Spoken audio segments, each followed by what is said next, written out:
Trump is a clown, a total joke. Is he seriously running for president? These were the things that were being thrown around back in 2015, 16, when he said, I'm gonna run for president. Well, we all know, lo and behold, he won, and now we're recording this the day after the election where he has won again. Today we're gonna take a deep dive into persistence in the face of adversity, how it comes for all of us, and I'm gonna go into some personal stories of walking through that. How do you do that, and what's on the other side if you stay the course?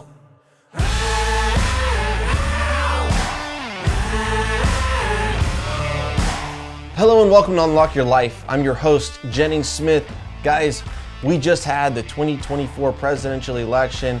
Trump has taken the victory in somewhat of a surprise, but I want you to walk down memory lane with me to 2015, 2016, when Trump was just now saying, hey, I may want to run for president. I'm thinking about that. And the feedback that he was getting from his peers, from the media, from people close to him, shoot, even me as a Republican thinking, what is this guy doing? He's not a serious candidate. He was called a clown. He was called a joke. You know, this is just no way somebody that has never held office is going to be able to be elected president of the United States. And at the eve of the election coming up to it, I think Hillary Clinton had a 75 to 80% chance of winning. I mean, heavily favored by the polls. Nobody saw that coming. And the people that were out there making fun of him and telling him he couldn't do that, you know, there really was no cost to them doing that at the time because it was so ludicrous that he would come out with this dream, this goal, and of course they're going to use that as fodder to say, no, you can't do that. You're embarrassing yourself. This isn't going to work. You're a joke. You're a clown. And anytime somebody wants to do something big, whether it's you personally, whether it's Elon Musk or inventors or dreamers or whatever, there's going to be a lot of people that say it just can't be done that way. And so what do you do with that feedback? So obviously Trump ran anyways. He won, you know, he won in 2016. And then it was a 4-year onslaught of negativity and attacks, not only from the media, but also from his own party, right? The GOP. It was a very, very difficult time. I mean, from the outside looking in, just thinking, man, you know, they cannot give this guy a break. And then come 2020, he runs against Joe Biden and then loses, right? He's up. We're kind of going late into the night. It looks like he's going to pull off another victory, and then he loses. And, you know, in hindsight, now that we have a little bit more data, I mean, Obama got 60-something million. Hillary got 60-something million votes. Biden somehow gets 81 million votes, and now Kamala Harris gets 61 or 62 million votes this year. It was a huge irregularity there. I'm not going to go down the road of election fraud, but you can see why maybe he felt cheated or there was something going on under the water that we weren't totally aware of at the time, right? And so now he loses after, you know, he's accomplished a lot in his presidency. He loses, and I remember thinking, man, if I was him, I would give up. I remember thinking that, and I was serious. I was like, he has gone through so much. He just lost. It's embarrassing. Like, he lost by, you know, a decent amount. He lost 20 million of the popular vote. Like, he should probably just go sit at Mar-a-Lago and live out his years. I remember distinctly thinking that, like, what is he going to do? Because that is a huge blow. Like, that would be so hard to overcome. And I would venture that 999 out of 1,000 would just have stopped right there. They're definitely not going to try again. However, that's not what he did. You know, he bided his time for 3-4 years. He kicked off his election again. He won the Republican primary and now pretty resoundingly beat Kamala Harris in the presidential election 2024. And now he's back on top. And everyone's praising him. Everyone's thinking, wow, this guy's amazing. Look at the resiliency show. Like, Joe Rogan got behind him. Elon Musk got behind him. All these people rallied around him and supported him to win this presidency. And that resiliency was remarkable. I mean, like it or not, like I'm not really talking about politics here. I'm not talking about his policies and whether you like him or not as a person. But for somebody to have that level of resilience to, one, even go for it the first time, then lose, then restart, and then win again, It's frankly incredible to me that he has the ability to keep on going. So what does this have to do with us? What does this have to do with real estate and where we are? I mean, I don't have any plans on running for president, but I can take some lessons from this. I think back to about 2.5 years ago, looking at two deals that I had that were on bridge debt. We were behind on the rehab, and there was really no way to turn these things around and refi out investor capital and keep them. On top of that, the way that my deal was structured was I was supposed to be paying a preferred return current to the investors. They got a fairly small slice of equity with a big preferred return. I actually structured it at a 10% preferred return, which is pretty hefty. And I kind of sold people on this structure by saying, we're going to pay you 10%, we're going to pay you every month, and you're going to get your money back in 18 to 24 months, and then we're going to hold in perpetuity. So that was kind of my pitch to investors, and I'm looking at the cash flow, I'm looking at the way this deal is going, and I'm realizing, this is not going to be able to pay out. And not only that deal, a couple of my deals, as the economy is sliding, as we're experiencing COVID, as we're experiencing some uncertainty with the rates going up, it's just not looking good for, frankly, 4 or 5 deals in my portfolio. And so I'm faced with, I need to stop this preferred return. Like, I really can't afford to pay this cash out. Like, we need to keep bankrolling renovations, making the turn, and it's more important to keep the assets safe, keep the loan paid and the expenses paid, than to pay out this distribution to the investors. Because if we keep doing that, and then we don't keep up with the property, and we lose the money, we lose all their principal, like they're not going to care that I paid them a little bit of interest if I lose their chunk of money that's their principal.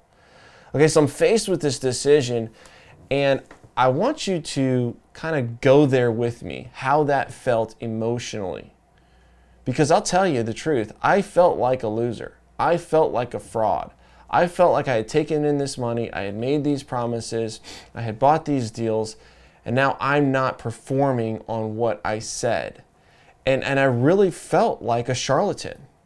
And I was really down on that.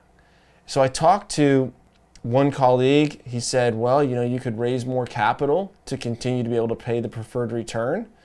But when you look at the numbers behind that, well, if you raise more capital, you're putting more stress on the deal. You have to pay that capital back at some point. You're diluting the investors that were already in the deal. And so that's really just going to make a problem worse in the long run.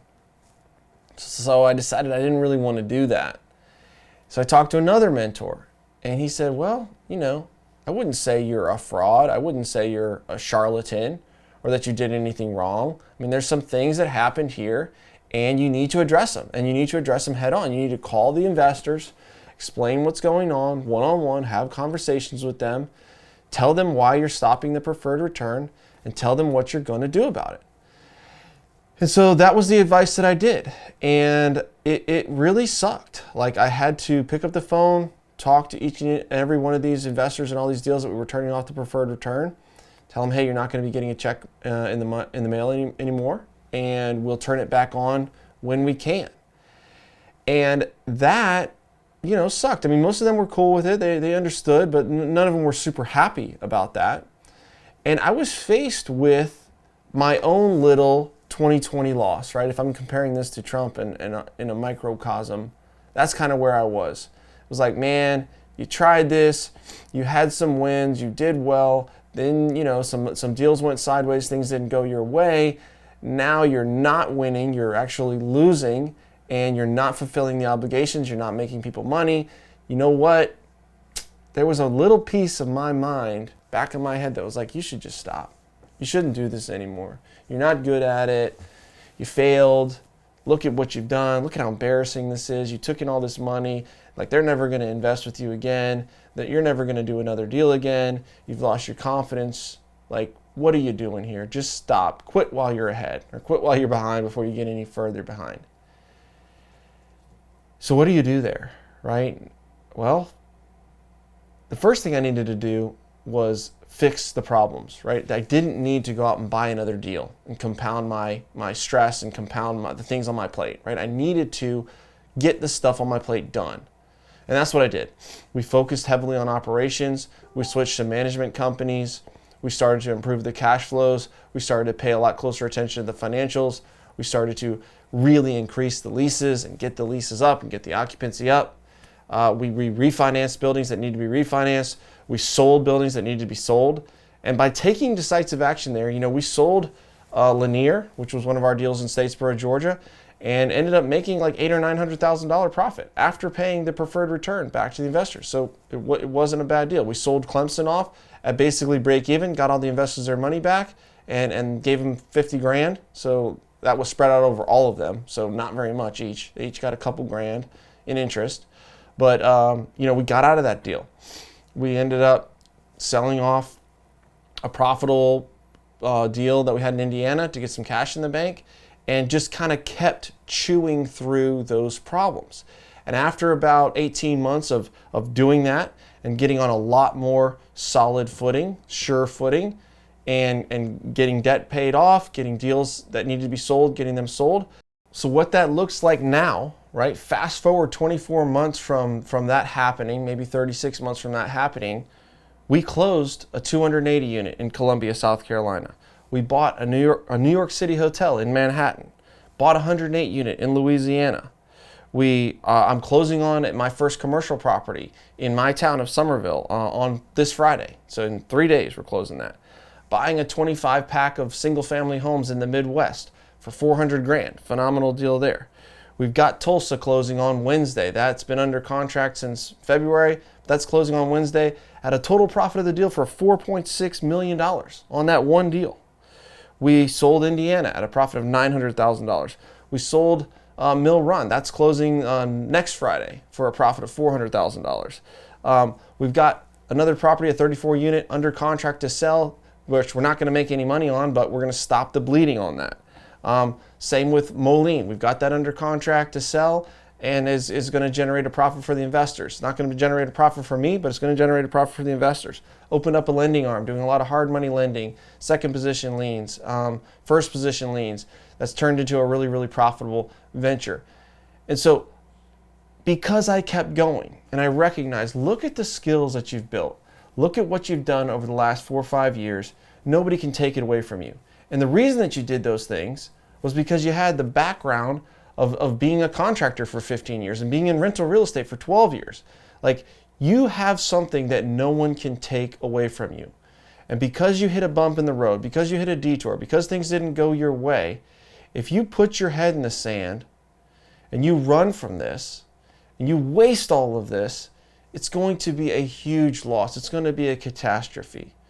So buckle down, take the next step. Put one foot in front of the other, and another, and another, and another. I talked to one of my colleagues. He had a big deal that went sideways, $90-something million deal, and it was a real problem. And he dealt with that deal, and is still dealing with the deal somewhat, but dealt with that deal heavily for 2 years. Moved some of his team there to live there and operate this, and just kind of kept putting the next step, putting the next foot in front of the other until he's worked his way through it. And now he's getting it refinanced with the bank, getting much more attractive terms, getting the deal cash flowing, and coming out on the other side of that, right? And so that's what I want you to take away, because you will be tested. Things are going to go sideways. Things are going to go wrong. Things are going to be hard. But if you live in that arena where I was, where it's like, hey, I'm a loser, this didn't work out, I can't believe the promises that didn't come true that I made to people. What am I going to do? I'm a fraud. Like, you've got to process that, but you've got to work through that, because the big tragedy is stopping. The big tragedy is not taking the next step, because hard times, they don't last. Everything in life is cyclical. We see it in the stock market. We see it in real estate. Like, sometimes it's just crazy high. And I'll attribute some of my success in the beginning was I had a good market.